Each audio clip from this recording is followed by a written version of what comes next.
રાજ્યમાં વસ્તી ગણતરીની કામગીરી સામે અધ્યાપક મંડળે વાંધો ઉઠાવ્યો। શિક્ષણ વિભાગને અધ્યાપક મંડળે રજૂઆત કરી। મહત્વની કામગીરી સમયે વસ્તી ગણતરીની કામગીરી શક્ય નથી। વસ્તી ગણતરીની કામગીરીના કારણે શૈક્ષણિક કામગીરીને અસર થશે। હાલ પરીક્ષા, પરિણામ અને પ્રવેશ પ્રક્રિયાનો સમય છે।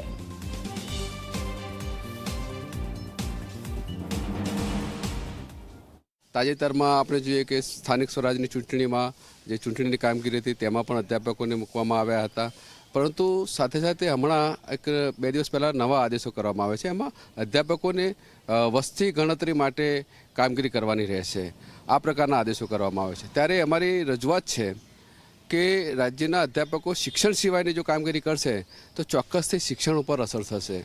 જુદી જુદી યુનિવર્સિટીઓમાં, કોલેજોમાં પરીક્ષાની કામગીરીમાં અધ્યાપકો જોડાયેલા છે। સાથે સાથે હમણાં હવે થોડા દિવસો પછી જીકાસ પોર્ટલ દ્વારા એડમિશન પ્રક્રિયા પણ શરૂ થશે।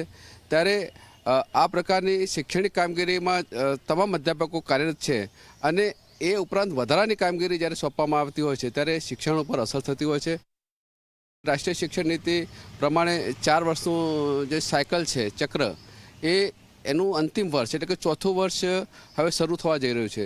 આ વર્ષની અંદર અધ્યાપકોની તમામ પ્રકારની કાર્યવાહી કરવાની છે, જેવી કે સેમિનારો આયોજિત કરવા, રિસર્ચનું કામ કરવું, ફિલ્ડનું કામ કરવું। તો તેમાં અધ્યાપકો જો આ પ્રકારની વસ્તી ગણતરી પ્રકારની જો કામગીરીમાં રોકાયેલા હશે તો આ જે અંતિમ વર્ષ કહેવાય, ચોથા વર્ષનું જે નવી શિક્ષણ પદ્ધતિ પ્રમાણે, તો એના પર ચોક્કસથી અસર થશે અને વિદ્યાર્થીઓની શૈક્ષણિક કારકિર્દી ઉપર આની ગંભીર અસર થઈ શકે છે। એ હેતુથી અમે વસ્તી ગણતરી વિભાગને રજૂઆત કરી છે કે આ પ્રકારની જે કામગીરી સોંપવામાં આવી છે વસ્તી ગણતરી અંગેની, એમાંથી મુક્ત રાખવા જોઈએ અને માત્ર શૈક્ષણિક કામગીરીમાં અધ્યાપકો જોડાયેલા રહે એ પ્રમાણે અમે ઈચ્છીએ છીએ।